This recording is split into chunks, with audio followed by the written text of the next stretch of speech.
Okay, so picture this, right? You're in this big old dining hall, Oh. like one of those grand ones you see in movies, stained glass, portraits on the walls, like looking at, centuries of history. That's exactly what happened to one of our listeners. Oh, wow. They were a first-year student at Cambridge, Nice. and they're sitting there taking it all in, Yeah. and then their eye catches this thing, just like a little statue Huh.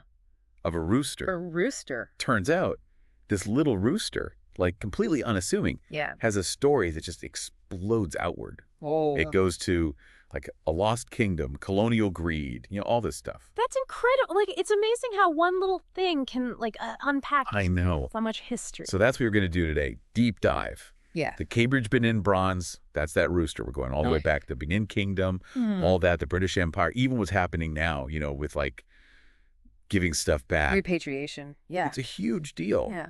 And it all comes back to this like tiny statue, Crazy. right? It really is. I mean, think about it. This story gets to, like, who owns history, right?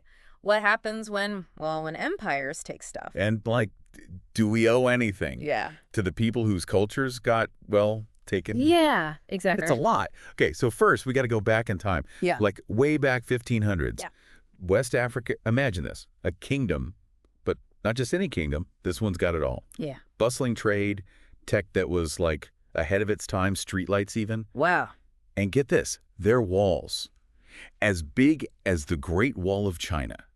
No way. Yeah, it was a whole thing. The Benin Kingdom, like almost like something from, a story. Right. It was amazing. And people they don't talk about it enough. So Yeah. when these European traders show up, like late 1400s, they were blown away. One of them, this Portuguese captain, even said Benin City was bigger than Lisbon back then. Really? Straight up. And the streets, he was like, they just went on forever. It's wild to think about. Like, here's Europe just getting out of the, the Dark Ages? Yeah. And here's this kingdom just thriving. Thriving. So, okay, what's going on with them and the Europeans? Like, at the start, are they getting along? At first, it was all about trade. Benin had, like, everything. Pepper, ivory, that special palm oil. They traded that for stuff from Europe. Textiles, guns, even brass. Ah, so it's all good business and all. Well, yeah, for a bit. But then things get darker. The slave trade happens. Right, right. And that's where those Benin bronzes come in. Yeah, like that rooster. They weren't just like pretty things, were they? No, not at all. A lot of them, they made them by melting down these brass bracelets, manillas they called them. Wow. And get this, those bracelets. Currency in the slave trade. Oh, wow. So, like, they'd give them to Benin as payment for people. Jeez. It's heavy, right? You look at these beautiful bronzes, Yeah. and you got to remember the real cost behind them. Yeah, you're looking at beauty, but it's like built on something awful. Exactly. Okay, so we've got this kingdom, amazing culture, going strong for, like, forever. Centuries. Yeah. What happened? How'd things go so wrong with the British?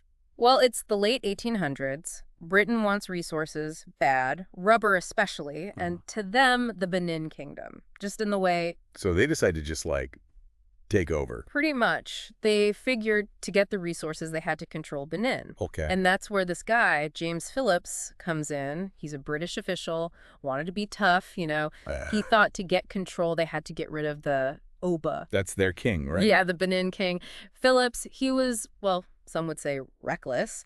He ignored all these warnings about local customs and decided, hey, let's go to Benin City during a sacred festival. Oh, that can't be good. Not at all. The Oba is supposed to be, like, secluded during that time. It was a huge insult. Like asking for trouble, right? Big time. And trouble is what they got. Right. Ambush. Most of Phillips' guys killed. Oh, wow. The British press, they called it the Benin Massacre. And they used that to get the public on board for a punitive expedition. Punitive. What does that even mean? Doesn't sound so bad, right? Yeah. But basically, it's a full-on attack. Like, you messed up, now we're going to punish you. So really, it's just like revenge. Yeah. Colonialism in action. And that's what leads to Benin City getting destroyed and all that art, like the bronzes, getting looted. Exactly. The British public, they ate up the stories about this massacre. Yeah. Papers made Benin City sound like, I don't know, like a horror show. Right. Saying it was all about human sacrifice and savagery made the people seem like less than human. They could justify attacking them. Totally. Classic propaganda, right? Gets people riled up. Yeah. And like they already wanted to take Benin's stuff anyway. So 1897, boom. 1,500 British soldiers show up, and they've got, like, the best weapons, Maxim guns, even rockets. Oh, man. Benin didn't stand a chance. They fought bravely, I bet. but it was just like a steamroller. 9 days. Yeah, 9 days of fighting, British troops just tearing through the rainforest, attacking villages. And then they reach Benin City. And what happened? It's bad. They just destroy it. The Oba's palace burned to the ground. Sacred places gone. Thousands of artifacts stolen. They wanted to erase Benin like it never even existed. I can't even imagine. All that history just gone. And the people. It was a trauma that echoes down to today. And to make it even worse, you know what the British did? What? They built a golf course on the ruins of Benin City. A golf course? Are you serious? Then, like, just to rub it in. Ugh. That's, like, beyond disrespectful. It was a power move, plain and simple. They're basically saying, we're in charge now. Your culture doesn't matter. It's just awful. Yeah. So in all this chaos, where's our rooster? Right. How to get from, like, burning Benin City to a shelf in Cambridge. Remember all those artifacts they stole? They went everywhere. Yeah. Some officers kept them as trophies. Others got sold, ended up in museums, private collections, all over. So the rooster was just, like, part of it. Exactly. It was in the Oba's palace, got taken during the looting, ended up with this trader in Liverpool, William Neville. Then he gives it to Jesus College, Cambridge, early 1900s. And there it sits. For years, right? Just sitting there. Until our listener, Obey, comes along, and that's when things get really interesting. Yeah. Like, what made them even notice the rooster in the first place? Yeah. Most people probably just walked right by it. I know, right? It's like sometimes the most ordinary stuff has the craziest stories behind it. Exactly. We'll get into that and how Obey got this whole thing rolling right after this. It's wild, right? This Yeah. rooster just sits there in Cambridge, nobody even thinking about it. I know, right?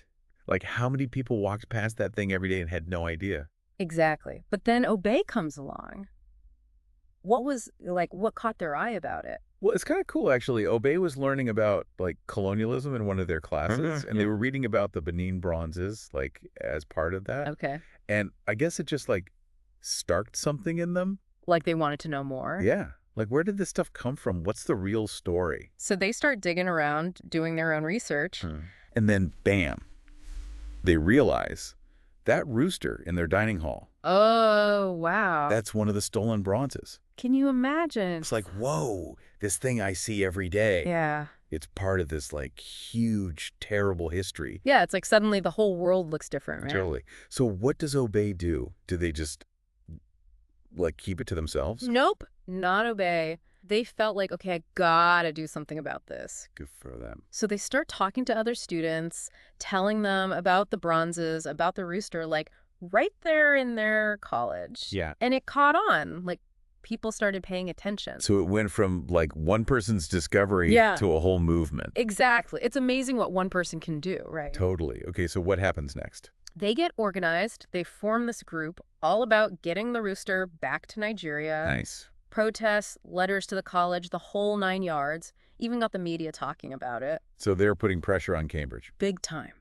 But you know, those old institutions, they don't change easily. I bet there was pushback. Tons. Some people were like, no, it's safe here. We're taking good care of it. Yeah, I've heard that argument. Or like, if we give this back, we'll have to give everything back. The slippery slope. Yeah, exactly. But the thing is, for the Benin people, Right. those objects, they're not just like museum pieces. They're their history, their culture. Yeah, you can't just take that away from people. Exactly. And calling it safe when it was stolen in the first place, like, come on. Right. So how do they convince Cambridge? Obey and their group, they were smart. They didn't just, like, yell and scream. Okay. They made a real case. Like, look, this is wrong. Keeping this looted stuff, you got to give it back. It's a matter of justice. Powerful stuff. And it worked. 2019, Jesus College says, okay, the rooster's going back to Nigeria. That's huge. It was. First time a British institution did that for a Benin bronze. So they set a precedent. Yeah. And a good one, I think. Other places started following suit, saying they'd return stuff too. To this little rooster, it's like it started a revolution. I know, right? It's kind of poetic, isn't it? But, of course, it gets more complicated. Oh, how so? Because now, even though things are being returned, Yeah. there's this whole debate about who should get them. Like, who owns them? Even in Nigeria. Exactly. It's not just like a simple handover. So that's where things get really interesting, I bet. Oh, yeah. We'll dive into all that after we hear from our sponsors. Okay, so we've got these Benin bronzes They're starting to come back home. Right. But as you said, it's not like, oh, problem solved. Yeah, it's more like, okay, now the real conversation begins. Because, like, who gets them? Even in Nigeria, it's not straightforward, right? Definitely not.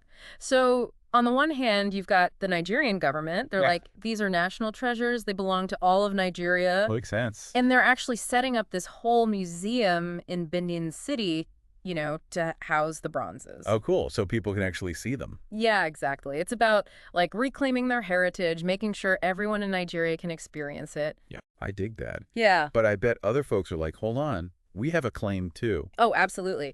There's a whole group who say the bronzes should go to the Oba's descendants. The Oba? Yeah, remember, the Benin king. So they're saying these were royal possessions. They should stay with the royal family. So it's like even within Nigeria, there's this debate. Yeah, like who's the rightful owner? Whose history is it, really? Complicated stuff. Yeah. But then you mentioned something earlier about the slave trade. Right, and that adds another whole layer to this because some descendants of the people enslaved by the Benin Kingdom, they're speaking up. They're saying, hey, giving everything to the government or the Oba doesn't acknowledge what our ancestors went through. Yeah, that's a whole other side of the story. Exactly. They're saying, look, the bronzes, they're not just about Benin's culture. Right. They're also about the pain, the exploitation that our families suffered. So it becomes about, like, reparations, too. It does. And it's like, how do you balance all these claims? It's not just about returning an object anymore. It's about, like, all of history and who gets to tell the story, right? Yeah, and whose voices get heard. It's tough. No easy answers. So what do we do? Like, is there any way to even start to figure this out? There's some ideas out there. One is like shared ownership. Yeah. Museums in the West, they team up with institutions in, the countries where the stuff came from. So maybe the bronzes are displayed in both places. Shows that it's everyone's responsibility, Kind of like sharing the history instead of fighting over it? Right. And then there's this idea of like rotating exhibitions. Okay, what's that? So the bronzes go back to Nigeria for a bit, then maybe come back to the West for a while. Gives people in Nigeria a chance to connect with their heritage, but also keeps the conversation going internationally. So it's like keeping the history, well, alive and moving. Exactly. But honestly, I think the most important thing, just talking to each other. Like actually listening. Yeah. Creating spaces where everyone can share their side, try to find solutions that, acknowledge the messiness of history. It's like you can't just hand over a statue and say, okay, we're good. Right. It's about so much more than that. Yeah, it's about repairing relationships, understanding, trying to make things right. And it takes time. A lot of listening. This whole story, the Benin bronzes, it's a lot. It is, but it's important, right? It makes you think about what you see in museums, the stories behind everything. Exactly. Whose story is being told, whose is missing. I'm glad things are changing, like with stuff being returned, but it feels like just the start. It is the start, but a good one, I think. Yeah. Well, that's about all the time we have for today's deep dive, but this conversation, it doesn't end here. Definitely not. We want to hear what you think. Have you ever seen something, like an object, and wondered about its story? Let us know on social media. Keep the conversation going. Thanks for joining us on the Deep Dive. We'll catch you next time.